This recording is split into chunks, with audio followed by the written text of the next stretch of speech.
Hi, everyone. I hope I'm live. I am Amanda Justice, and welcome to my reading. I'm the author of the Wyrn Saga. Before I begin, I wanted to put in a little public service announcement. I got my COVID shot yesterday, and I hope for the first time. My arm's sore, otherwise I'm feeling good, but I want to make sure that everybody goes and gets their vaccine if it's appropriate for you, and because we really need to beat this pandemic. And as much as we've been enjoying QuaranCon, and we really hope that there's not a need for virtual panels next year, even if we enjoy them so much that we may try to do it again. Anyhow, I am the author of the Wyrn Saga, which currently consists of two novels, A Wizard's Forge and A Wizard's Sacrifice, which are behind me. And what I'm going to read today is a short story prequel called Kill Squad. A Wizard's Forge follows the adventures, mostly unfortunate adventures, of a person named Victoria of Our Town. And she lives on another planet. It's sort of a lost space colony akin to Pern, in the sense that her ancestors were marooned on the planet many generations before. During that time, they lost all of their advanced tech, and basically everyone lives in sort of a medieval type of level of technology and so forth. At the time of the Wyrn Saga, it takes place, A Wizard's Forge and A Wizard's Sacrifice take place. There are no wizards in the world when these books start. And the short story that I'm going to read today, which takes place about 1,000 years prior to the two novels, explains how, in part, how that came to be. Now, I know that there should be a link in the YouTube chat, and if you were to click on that link, it will take you to a map of the world it's called Known Earth. And in the upper right-hand corner of that map, you will see an area called the Elgrian Range, and it's a mountain range, and that is where this story is set. So with no further ado, I'm going to begin reading. Story again is called Kill Squad. Remember when finding him was easy? Machen answered Elgin's question with a slurp from her flask. Liquor scalded her tongue, hot as the fire licking the dark. Her companion finished his bottle with a smacking sigh.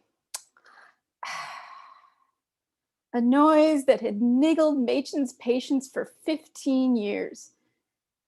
There was a corner magician I liked when I was young, Elgin said. He ran this card game, mostly sleight of hand, with only a little bit of real wizardry. I kept asking if he'd prenticed me, and he kept promising me he would, but then the purge started. He was among the first rounded up. Street mages and healers were easy quarry. She'd been a healer, and her entire guild house had been caught in the first sweep. Maybe he became an enforcer, she said. Nope, not him.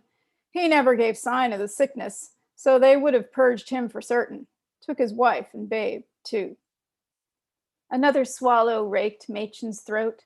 Some got used to Harla bite, but she had to fight a hacking cough with every sip. Yet the liquor helped dull the ache above her right eye.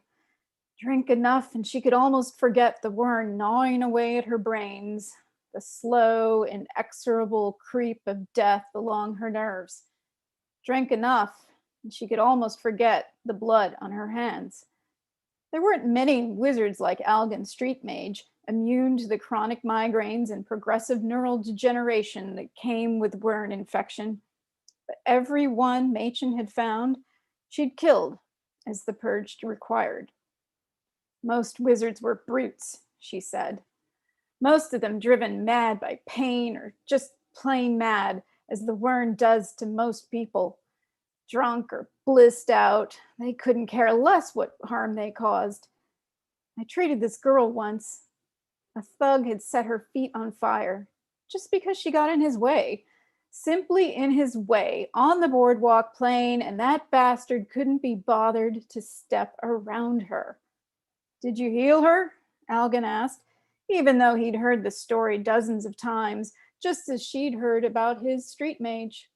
Over 15 years, the same stories spun around the campfire like stars wheeled in the sky. Couldn't. Not enough tissue left, and I had to amputate her feet. The kid's mother rigged up a wheeled chair so she could get around. She told that story to remind herself why she sat beside a campfire with Algan, gritting her teeth every time he gasped after a drink from his flask. She wasn't immune to the parasites that gave her and every wizard their power, so when the purge began, she'd been given a choice: become an enforcer and let the Wyrn kill her in their own time, or have her throat cut then and there. 15 years ago, she'd chosen to keep breathing and do her part to heal the world of the Wyrn-born madness that left that girl a cripple. A shiver tickled up her spine, and her ears pricked as if a twig snapped behind her. Alert, she held up a finger. Algan capped his flask and leaned forward, eyes intent on her face. She raised a second digit when the tingle came again, soft, like a lover sweeping a hand along her back to gently press the nape of her neck. Every Wyrn wielder had a unique waveform. It was how they found each other. Half a minute later, the sensation came again. 2, maybe 3 miles, she said. North. You want to hunt? I want to be done. She shut her eyes and swigged another hot mouthful, wishing she could burn away the last 15 years. She'd loved healing, the art and science of knowing how to use her power to reach inside a patient and knit together torn tissues, drain abscesses, and nudge the spleen into sending healing factors wherever they were needed.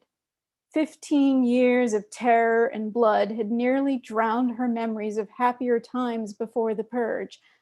Debriding an infected wound was nasty work too, as noxious and painful as it was necessary to the patient's survival, or so she told herself each night after she'd emptied her flask. Another pulse rippled up her spine. She could always tell when her quarry sensed her. She could feel their fear, the desperation to hide, flee, or fight. But this time, the wizard's waveform carried no anxiety. The quarry didn't know Machen was near. 2 to 3 mountain miles in the dark. That could take all night. Best we go in the morning, she said. Algan nodded and tromped off to issue orders to their squad. Machen checked that her Wyrn void was stable. If the shield masking her waveform traveled while she slept, unraveled while she slept, they might be dead come morning. In the early years, when wizards banded together to resist the purge, a lot of kill squads never woke to their next dawn. Back then, Machen had thought about joining a rebel crew, but she considered the risk-benefit ratio and decided it favored the council, the 12 wizards who had appointed themselves as the ones fit to survive the purge. Her prognosis had been correct. All those rebels were dust now. They were brutes, she muttered, and ducked inside her tent. They decamped as night melted. Snowy peaks blazed pink under sunbeams, the veil still in shadow while the company stole over thickly wooded slopes, a few dozen silent killers with knocked bows and bared blades. Hands empty of weapons, Machen trod as softly as the soldiers. She let the Wyrn rest quiet, the better to stalk her quarry, even if her temple throbbed like a hungover horse. Better to suffer a headache than a crushed head. A yipping bird call echoed through the ranks, the tempo just a bit faster than a real bird. Algan caught Machen's eye, and they traversed the upslope toward a scout belly down on an overhang. Machen crept to the edge, and the scout pointed her chin at a sun-flooded meadow below. A roofed wagon nestled in tall grass beside a rutted track. An old woman sat on the wagon steps, bent over darning needles while a carcass spun slowly over a fire. Fat hissed into hungry flames. Machen's mouth watered as charred flesh wafted into her nose, and her tongue dried as she saw the meat revolve on its own without a spit or anyone to turn it. Brazen old crone, muttered Algan. Haven't seen anyone do magic openly in a long time. The wizard's waveform crackled through Machen's nerves, an erratic fizz that quivered across her shoulder blades. It was a skittering bug, not the lover's caress she'd felt last night. There are two of them down there, she hissed. Eyebrows high, Algan flashed hand signals to the soldiers while Machen scanned the meadow and trees for the second wizard. The entire morning, she hadn't felt a lick of the waveform that had touched her last night, meaning the wizard had either flown out of range or wasn't wielding at the moment. Machen's temple throbbed at the second possibility. All morning, she had avoided using her powers so the quarry wouldn't know she was coming. But now her wern were starving. If she didn't use her power and feed them, she'd soon be curled up on the moss, whimpering at the hammer strikes inside her skull. But if one or both of the wizards down there were immune and could use or not use the wern however they pleased without consequences, that was terrifying. Bowstrings yawned as the archers drew fletchings to ears. Stand down, Machen said. I'm not sure it's the crone. Algan's brow furrowed. You're always sure. That looks like a family's wagon, and we don't know how many are down there and who's powered and who's not. I'm going to talk to the old woman. Algan's eyes popped as if Machen had said she was going to talk to a luthier. Stay here, she ordered. Don't attack unless it looks like I'm in trouble. Crawling back from the outcrop's edge, she slipped into the woods and down to the meadow. Queasiness kneaded her belly. An immune wizard! If the crone was the one turning that spit, then she had lived longer with the wern than anyone Machen had ever met or even heard of. Immune wizards weren't necessarily stronger or better at wielding power, but they did get to grow old without feeling sick all the time or succumbing to the madness that drove other wizards to burn off little girls' feet. Except they don't get to live anymore, Machen reminded herself. Kill them on sight was the purge mandate. That gecko smells delicious, she said as she came out of the forest into the meadow. The woman's darning needle paused, and she peered toward Machen, then tilted her ear in her direction. I can't see your hair too well, stranger. Gecko is usually so bland, Machen said loudly as she came up to the wagon, but yours smells so good. Oh, it's all right if you know how to season it. Where'd you come from? Stuttgart's mine. How about yourself? A smile blossomed beneath papery cheeks. Stuttgart, eh? How is that old coot? I haven't seen him in 20 years or more. I'm afraid he's passed on, ma'am. Oh, that's a shame. The wern take him? You could say that. Tisking, the woman resumed darning. Sit a spell and tell me what's what round these parts. I haven't been back in a long time. Machen waved at the grass growing through the wheel spokes. It looks like you've camped here for a while. A month or so. Grass grows fast this time of year. My grandson says he can see it growing, but I think that's just a boy's fancy. You got the wern, don't you? Machen had to swallow hard against the spiking pain above one eye. How could you tell? I can smell him. Why aren't you spinning your hair or cooling your face? Didn't your ma or pa teach you to keep feeding our friends so they don't make you sick?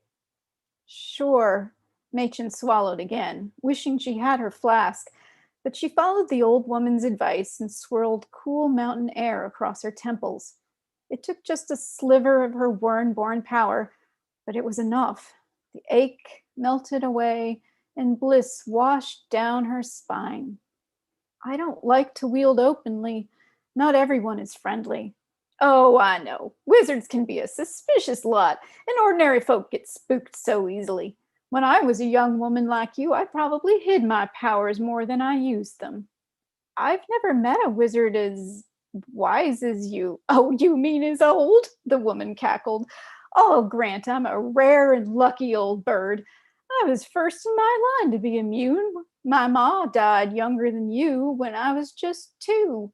My pa didn't have power, and it pleased him greatly not to have to worry about his child expiring before him. The crone's smile faltered, and she swiped at damp eyes. The darning needles clicked for a while before she spoke again. I like the feel of your waveform, like a clawless cat kneading my neck. Feels nice. It did feel nice.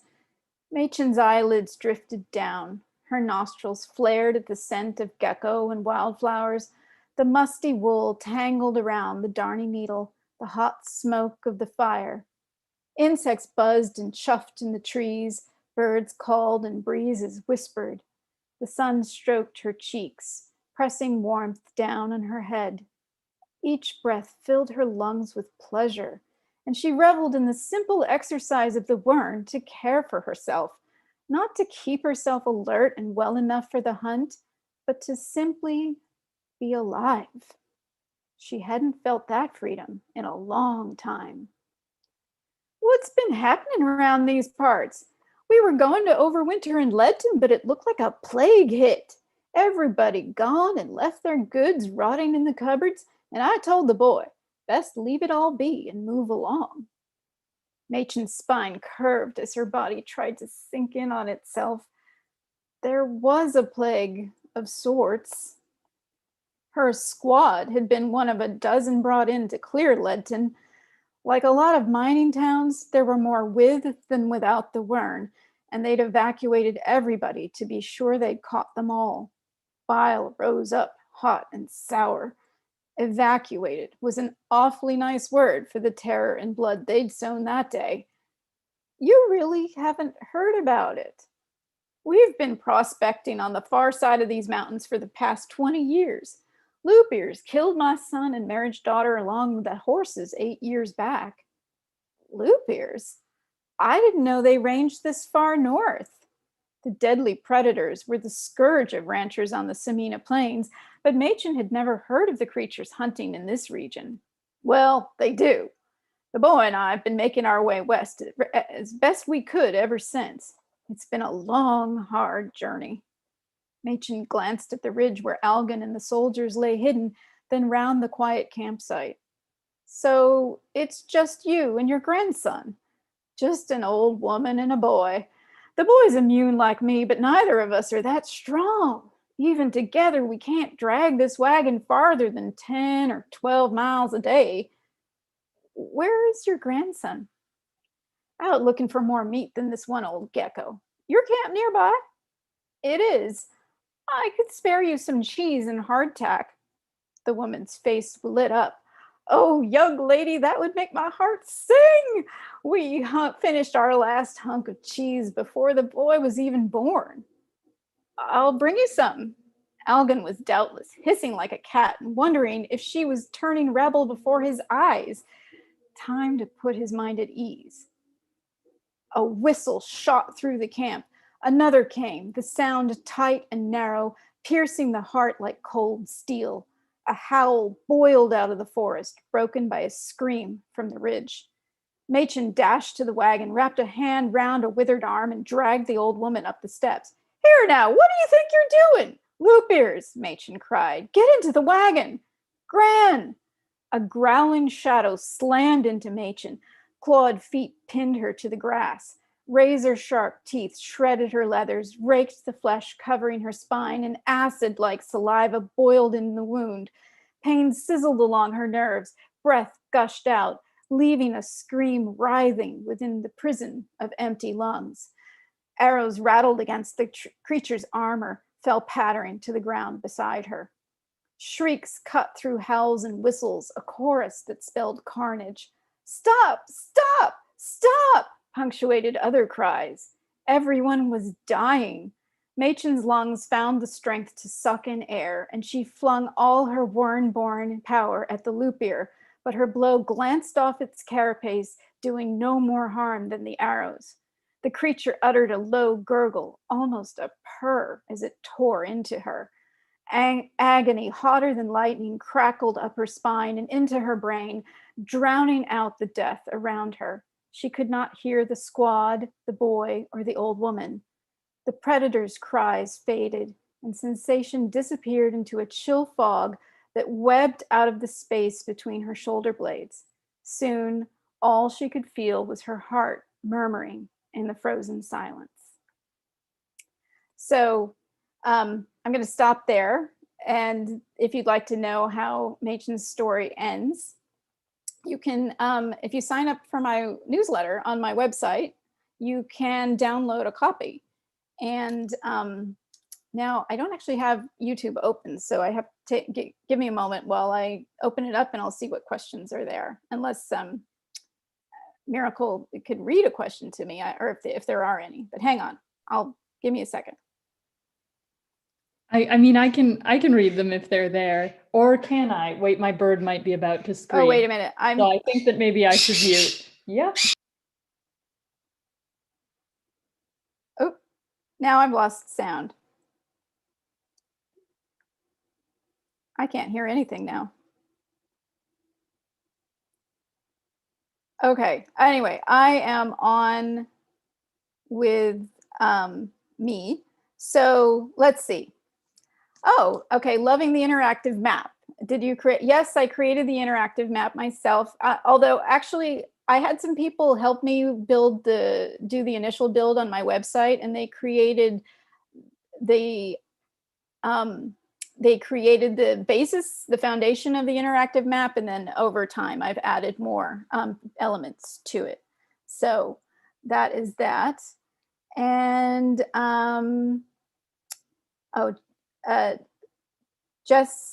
and thank you, Pam, for how well I do the voices. Thank you very much.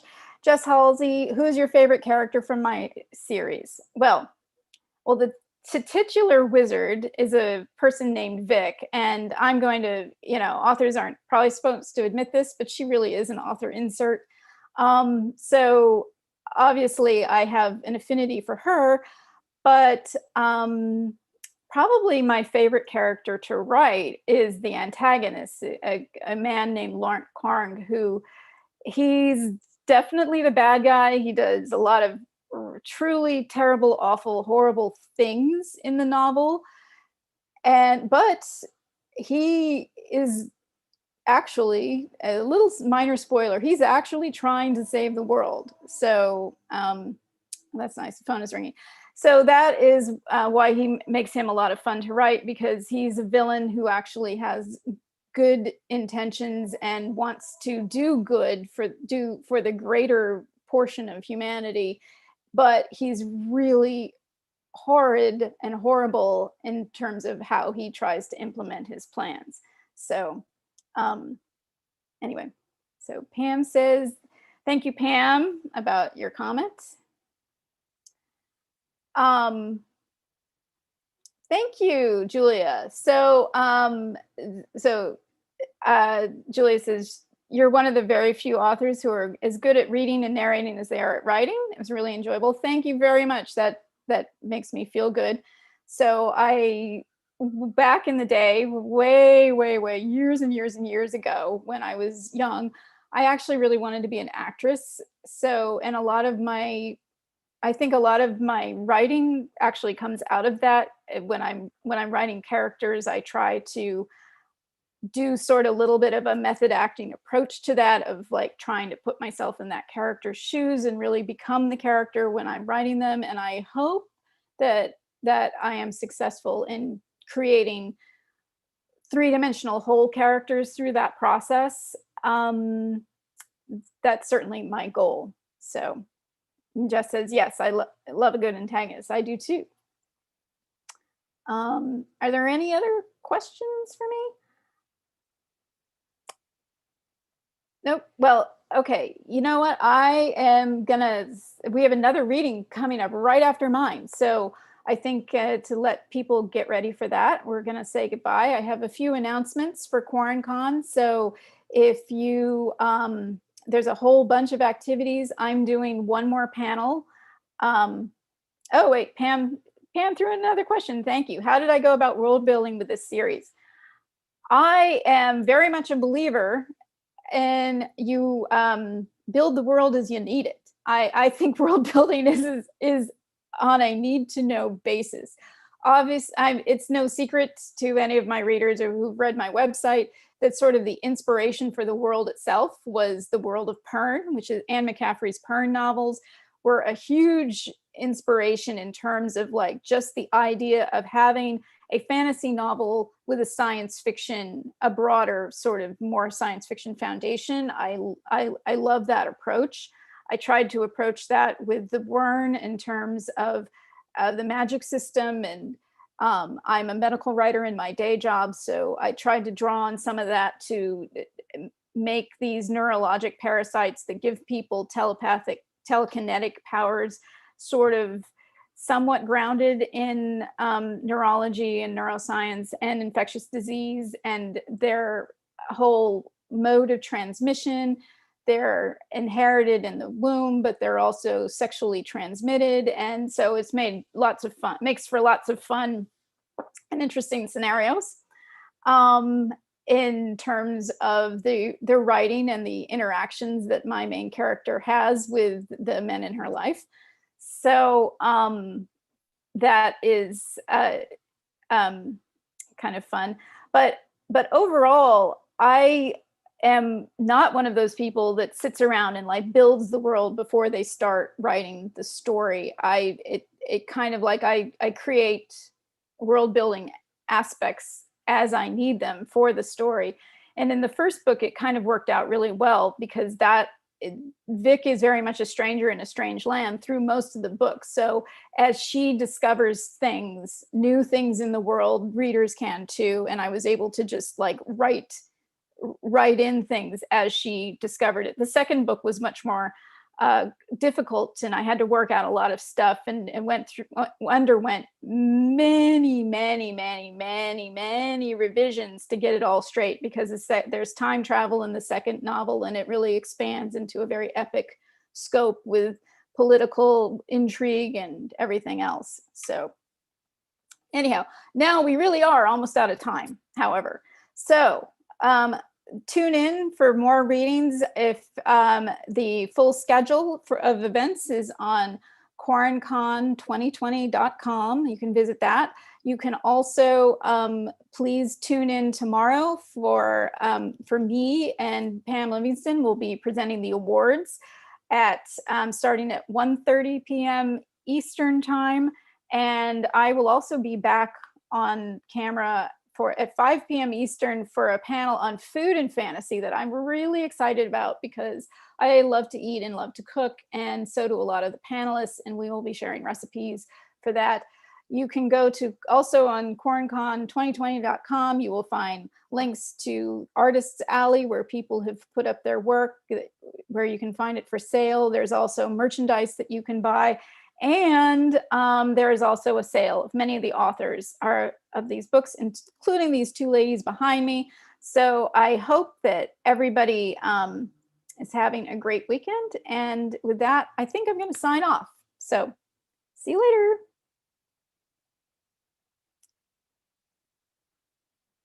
Okay.